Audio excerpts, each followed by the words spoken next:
I begged for 20 years to become the strongest sword saint. Then my master died defending the border. I thought the system gave me immortality. I didn't realize it came with 20 years of eating dirt and begging just to unlock real power. My name is Ryan Harlan. At 16 the system dropped into my head with one brutal rule. Beg on the streets for 20 full years and I'd awaken as the greatest sword saint alive. No shortcuts, no fighting, no cultivation, just begging. For 18 years I lived like a ghost in the alleys of Denver, bowl in hand, counting every single day. Then one rainy night a crippled old man named Elias Eli Thornton found me.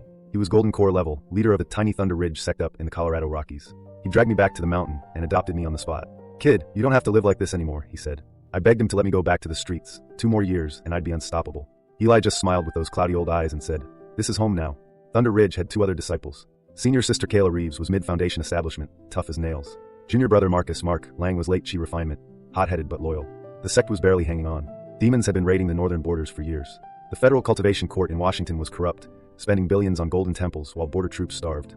A flashy new temple called the Eternal Light Order moved in right across the valley, undercutting us with subsidies and stealing our land. Eli pawned his ancestral sword just to buy radish seeds so we could eat. A sword saint planting radishes. The monks across the valley laughed at us for months. Kayla argued with them daily. Mark snuck out at night and smashed their windows. Every time we got in trouble Eli swallowed his pride, apologized, and told us to stay out of it. "I'm close to breaking through to nascent soul," he'd say. "Once I do, we'll take our land back together." Then the demon horde hit the border wall hard. Flying swords lit up the sky as cultivators rushed north. Eli left a letter and snuck away to fight. 3 months later we got the news. He was dead. The court had abandoned the wall. 40,000 cultivators gone. Eli led a broken unit and held the line alone until the end, screaming, "Thunder Ridge stands here. Who dares come at me?" before they cut him down. The Empress hung his body on the wall in a golden coffin as a warning. Kayla snuck out to bring his head home and never came back alive. Mark waited for her, then lost it when he saw her body. He died that same night fighting the monks who came to steal our radishes. The entire Thunder Ridge sect became 3 fresh graves on the mountain. The monks stomped on me, ripped out Eli's tombstone, and threw me off the mountain like trash. "A broke sect like yours deserves to rot," the nascent soul abbot laughed. The Empress already sold the border to the demons anyway. I picked up my broken bowl and went back to begging. 2 more years. That was all I needed. During those years the country fell apart. Millions of refugees, no more flying swords overhead, the people's faith and protection gone. When the final coin dropped into my bowl the system chimed. 20 years complete. Sword saint cultivation unlocked. 5-colored lightning ripped across the sky.